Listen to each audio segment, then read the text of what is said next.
Hey everyone, Adam here, So Was Your Podcast. I had the pleasure of sitting down with Patricio Valladares and Barry Keating. These two guys have been working on several projects together, and their most recent project is a horror thriller called Embryo. It was really well received at Fright Fest, and it is available now on digital and VOD. It was really cool talking to these guys, and this is a great motivational example of not using any excuses and just getting things done. They live in different countries, different time zones. They've made several movies together, and it was a long time. I want to say years, but it was a long time before they actually met in person, and they just do things. So much so that even during the lockdown, Patricia just kind of looked around and said, well, I have access to my house. I live with this person. Let's finish a movie. And they did it, and the results are great. So, cool interview, tons of inspiration. Check it out. Yep. Patricio Valladares. Valladares, sí. There, okay.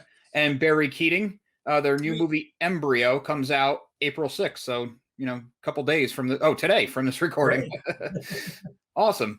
Well, thanks guys for coming on. This should be fun. Yeah, looking forward to it. Thank you. Thanks for having us. Definitely. Before we Thank you so much. It's very nice to be here. Cool. Talk about the movie.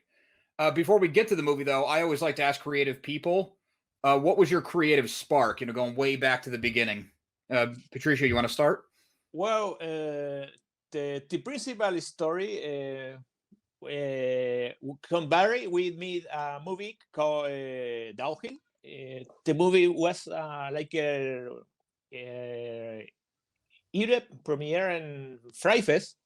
And con Barry, we talk about, maybe in the future, we can shoot a movie like Aliens or sci-fi stuff, but more gore, but a little different. Barry, we can work in something different in the future.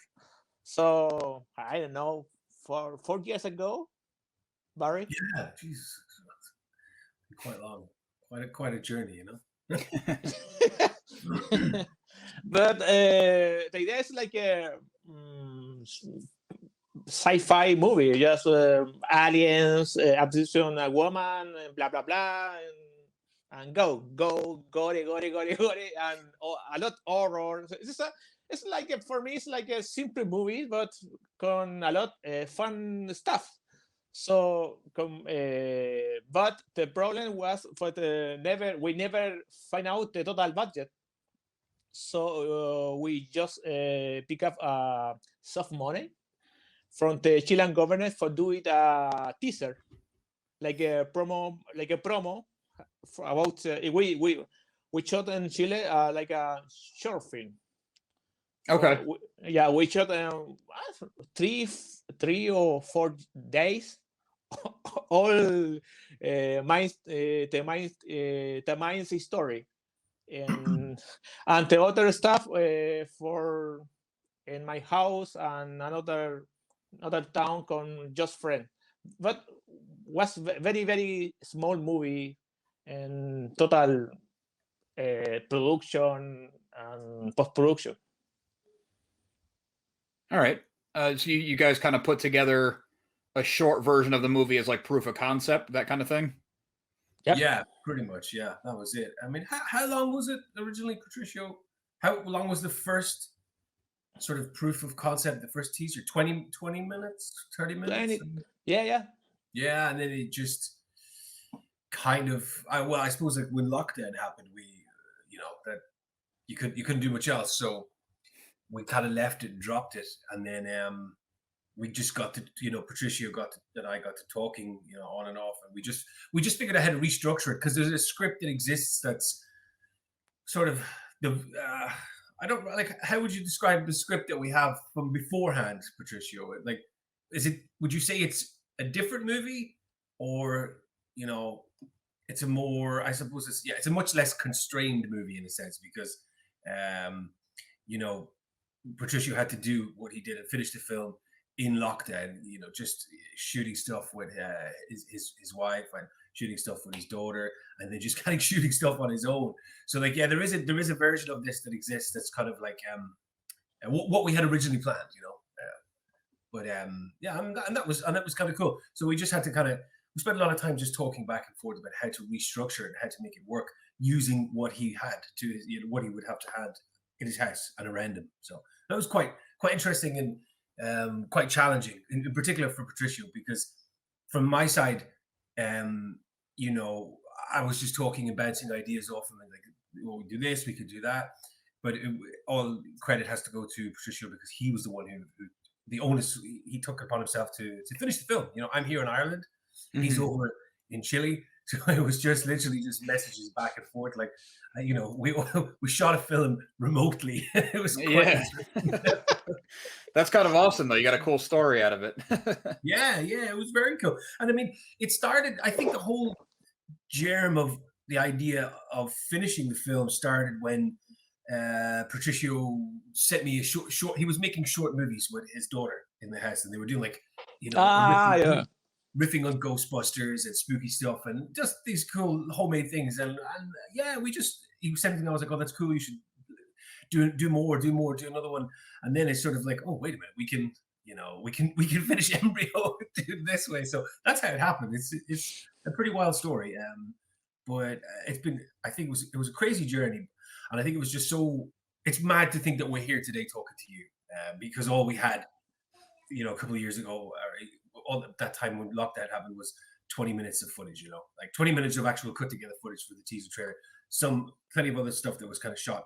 But it's crazy to think that, yeah, we're here now, Yeah, it became a feature. Yeah, because I think at one point we wanted to do it as a sort of a limited series. And then Patricio had started cutting stuff together, and he got it up to 40 minutes, and then it was like 60 minutes, and then it was like, no, just keep going, keep doing it. Yes, but the principal idea was because if you make a short film, it's okay.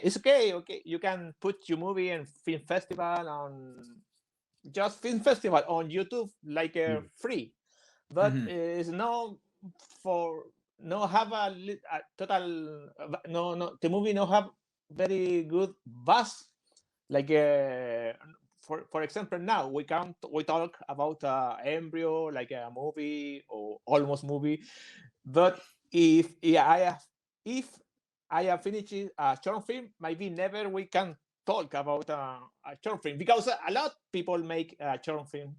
So it's more, for me, it's much more fun to try to finish it a long movie con just footage from a short film. So it's like a experience in the cinema. Like Okay. I don't know, you can understand. Yeah, you like the challenge of it.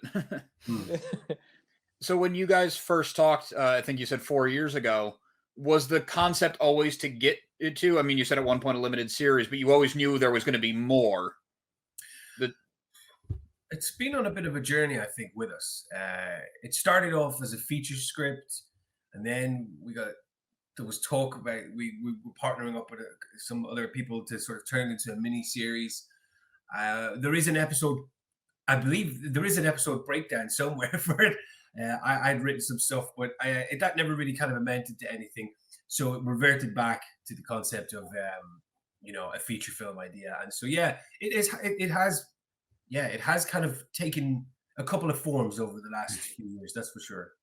Yeah. Okay. So the 20-minute version was never the end goal, and then you decided to build on it. That was just kind of out of necessity, and then the lockdown kind of put a halt to it for a little while. Pretty much, yeah. The idea was to have that 20 minutes sort of like, taster, big sizzle section, and kind of say, right, this is what we want to do. This is the tone. This is the film. This is what we're going for. Give us the rest of the money. and then, of course, like lockdown, put a bullet in its head, and that was it. So, yeah. Okay. You two had worked on a project previous to this, but how did you first link up? Because you're in 2 different countries even. It's a long story for for a very good friend, an Italian producer, Loris Cursi. I remember I tried to do it my second movie in English because it's so fun. My English is not very good, but I like do it movies in English because it's more normal. Because I have a movie in Spanish is okay, but for North America is not very good for business. So I like make movies in English. My first movie from a little budget from the name is En las afueras de la ciudad. In English, it's like Hidden in the Woods. The movie was a world premiere in Fantasia in Montreal. And the movie was Michael Biehn, the actor from Terminators, pick up the movie for do it a remake in North America. So I did the movie in North America, and I meet Loris Cursi, the Italian producer. So I talk about my idea is make another movie in English. So I need a very good talent screenwriter. And Loris told me, I know another a good guy, and him live in Spain. And Barry Einstein live in Spain. Okay, cool. Okay, so we text for email. Hey, how are you? I am Patricio. I'm Barry. I am Barry. And we talk a lot and chat on email. And this funny story, we made the script, and we can never do it the movie, but I do it another movie, Downhill, and the movie was a world premiere in Nice in Switzerland, and after in London and Fright Fest. And this time I meet Barry in person. Okay. Yeah, it's quite a crazy one because that was it. It was Loris. You know, it was a mutual friend, and I was working with Loris on some stuff, and he put us in touch. I was living in Madrid at the time, and Patricio had this script. It was a home invasion one. So I took it and I just basically put it into English and did a few things with it. It's quite a cool script. I mean, I don't know if it's ever going to get made. It's quite nasty, quite mean spirited, I think. But yeah, it basically just kind of it kicked off our relationship, kind of our working relationship.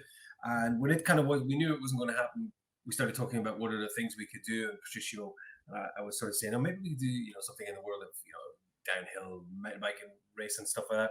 And yeah, literally from that conversation, we hashed out the beats really quickly for downhill. And then I just sat and just wrote the script, and it was cool. And like, Patricia was shooting it, and funny enough, like, yeah, the only time we've actually ever met face to face was at the premiere in London for Fright Fest. We, all the time we've been working together, we've just been communicating, on Facebook, WhatsApp, and just some calls, and that's it. Like, we've only met the once. It's mad, like, but yeah, we've done so much together. It's been great.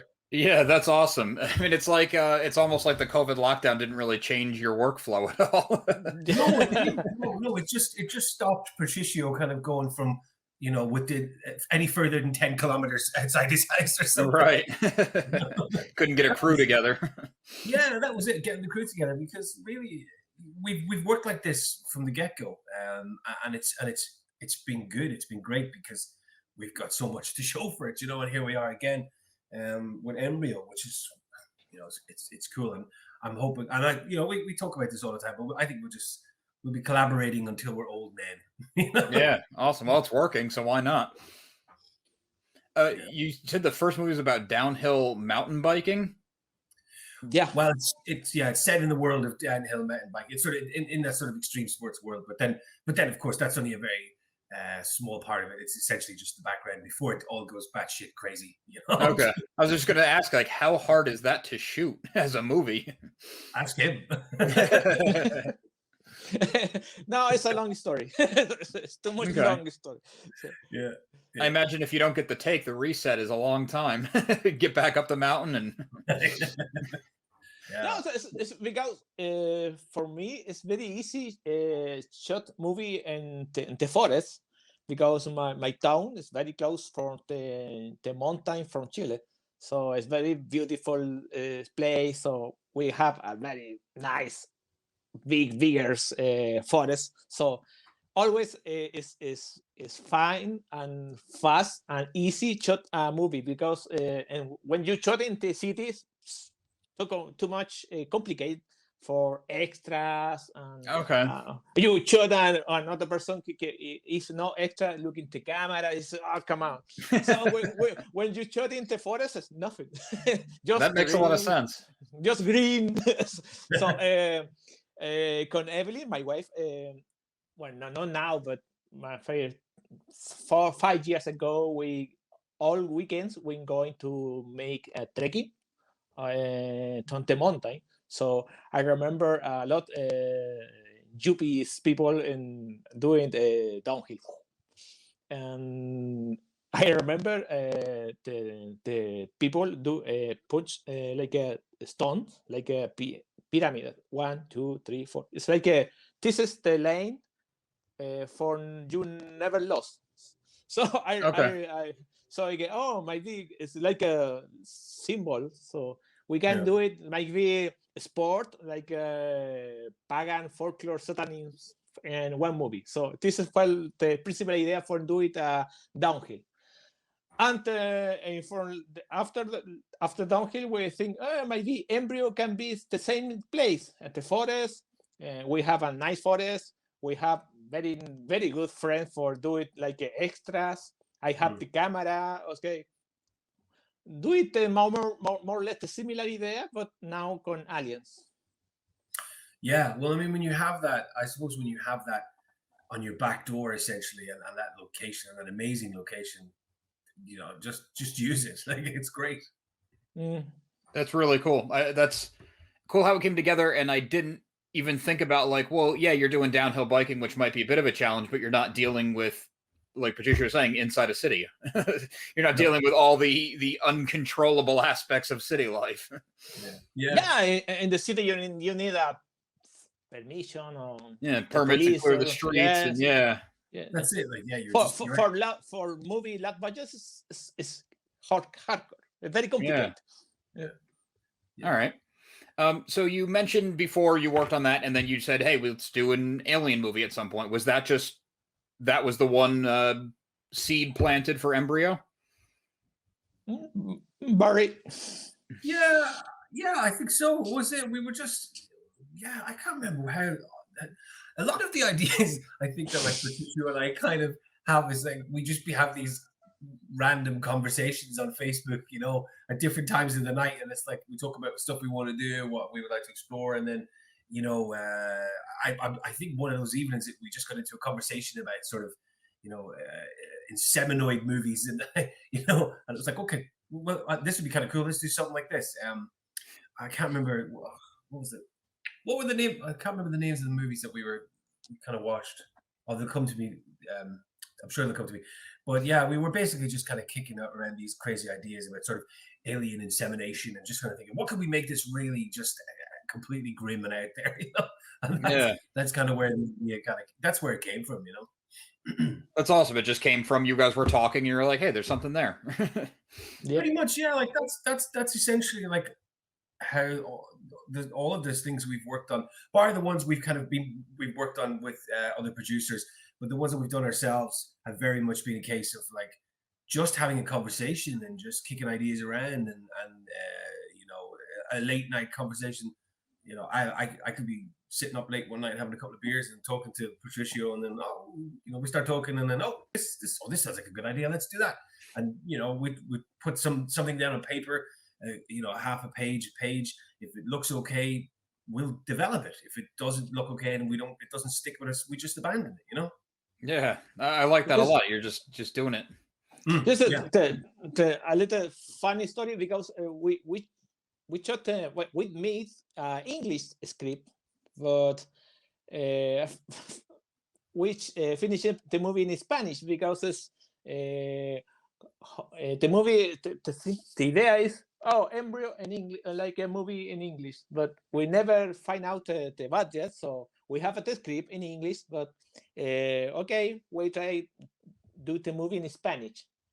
Yeah. Why not? All right.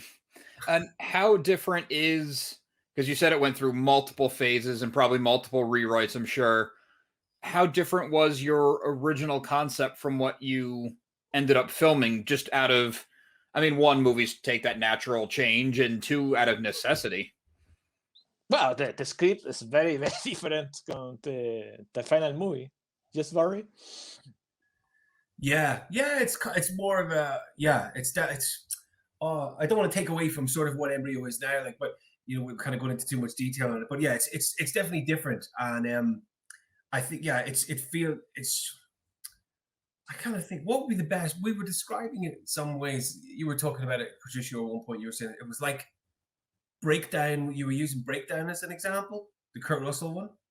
Yeah. So we were kind of using that with, you know, sort of this couple trying to, you know, flee, and they were on the run, and it was just, you know, it was a series of escalating situations, and you know, she was getting worse, and it was getting crazier and more insane and gory. So yeah, it was, I mean, there's some similarities for sure, but I think it followed a different sort of trajectory. Yeah. You know? Which I'm sure is just part of your business, but it's just interesting how far you got, and then everything stopped and you still managed to make it happen, which I think is really impressive. Yeah, and again, that's on Patricio, you know. Yeah.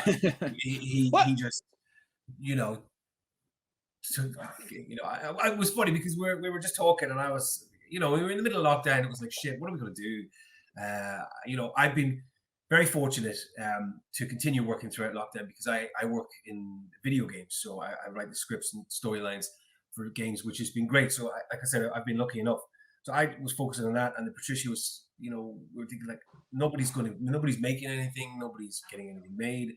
Everybody is kind of creatively drained in a sense, because a lot of people I talked to, and a lot of people I've read stories about, a lot of writers and whatnot, just hadn't got it in them to sit down and write, because they were just like, what the hell is going on, you know? Mm-hmm. In the first year. Yeah, and then I was, you know, Patricia was just kind of was like, I think we could do this, and I think we'll do it, and just, yeah, he just, you know, he was driving the train, so I was very much sort of like, we could do this. Okay, here's a suggestion. Has this? Yeah, it was very much Patricio. Yeah, that's awesome. Well, congratulations to you for having that drive, and that, or credit to you, I should say, for having that drive to, you're not going to let a global pandemic stop you from finishing your movie. No, it was cool, because I think, you know, Patricio, we both said we wanted to submit it for Fright Fest. And that was always the goal. So that was kind of what was driving him forward. And it was just, he was sending me each time he was cutting stuff together, I was getting a look at it. It was very cool. It was crazy to see it come together. And especially at the end, when it was like, hey, we've got like a movie here. And I was like, we do? So you finished it in 2020, and you managed to submit it. Was it Fright Fest 2020 or 2021? No, last Halloween. Last Halloween, yeah, 2020. Yeah. Oh, okay. Yeah. So you managed to finish the movie, cut it, and get it into a festival all within a year. That's huge. Less than a year. Yeah. I think you were doing it in months. Because we have, I am very fan from Fright Fest, and Barry too, and in this guy from the Alan, Greg, and Ian and Paul, the Fright Fest guys. Yes. Yeah. Always make support from indie movies. So for me, was a very good deal, very good wildlife for the movie, because okay, I need a very good film festival for my very small movie. Maybe can do it North American distribution con a good festival. Okay, I have a Fright Fest. Oh, cool. Now I'm looking for distribution in North America. So, well, yes, I think maybe it's complicated. For our lucky, was very easy. Yeah, it was good. I mean, and the guys at Fright Fest, as Patricia was saying, they've always been really supportive of our work. They screened Downhill for us, Night World that Patricia and I worked on together as well. So they've always been very kind to us, and it was just great to have it in the festival, you know. Yeah. But I mean, I suppose the funny story was the funny story about the film screening. The actual screening didn't go as planned, because we had the subtitles and they weren't hard coded into the film. So the whole festival was a streaming. And what happened was when the film started, the subtitles were nowhere to be seen. So yeah, we couldn't do anything. Basically, there was a button you could push on the player that would automatically generate the subtitles, but purely like ad hoc. Okay. So it was like an algorithm just basically translating, and it was pretty. They weren't very accurate, but it was very funny. It's like when you see those things where they dump something into Google Translate into another language, then translate it back, and you get these messed up results. Yeah, it was like Google Translate through a mincer. It was just it was unbelievable. But you know what? People were laughing at the start, and then we were following it on Twitter, and I was talking to the organizers, and it was just like, just go with it. Let's just go with it. And people had a laugh. They enjoyed it. They had a lot of fun. I think, just completely taking the piss out of the subtitles that were popping up. But it was fun. Like, we survived it. Yeah. Did it end up having a screening at Fright Fest with the proper subtitles? Oh, that was it. No, okay. It was basically like just a sort of a randomly generated subtitle world premiere.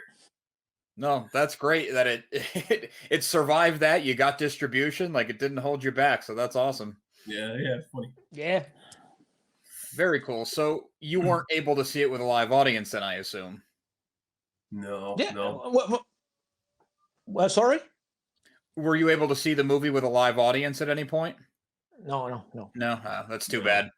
Yeah. I don't know when we'll get to do that. When we get to sort of do that. I hope so. I hope someday soon, Yeah, for sure, because that's got to be kind of like icing on the cake when you finish one of these giant projects, is experiencing it, as it should be. Yeah, definitely. I mean, I hate watching anything with a live audience. I usually only last about 10 minutes before I just kind of like. Oh, okay. But sort of, I like the idea of. I always enjoyed it at Fright Fest, seeing the people pack into the theater, and the Q&A afterwards, and just kind of I missed that buzz. That was great, and I would have loved to have done it for Embryo. But look, we hopefully we'll get to do that again sometime. Yeah, for sure. It'll all come back, I'm sure. And it seems like you guys are always cooking something, so that's good. Yeah. Well, I really appreciate you guys taking the time to come on. The movie looks really cool. I did request a screener. I haven't gotten it, but if I don't get one, I'll just, it's going to be on VOD today. So I'll just find it Amazon or iTunes or whatever and pull it up. When this is over, I'll message the guys and send you a link to watch it. Oh, I appreciate that. Yeah, thank you. No problem. But everybody should check out Embryo. And do you guys want to give out your socials or anything else you want people to check out? I'm on.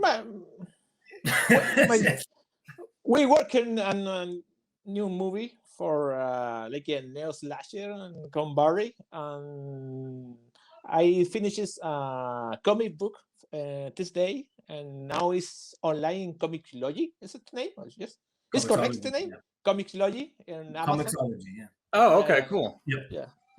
What's the name of the comic book? It's in Spanish. It's Asesinos y Monstruos. It's like a monster and murder. Okay. That's awesome. Yes. Well, like I said, Patricia was saying, we're kicking around a couple of new ideas.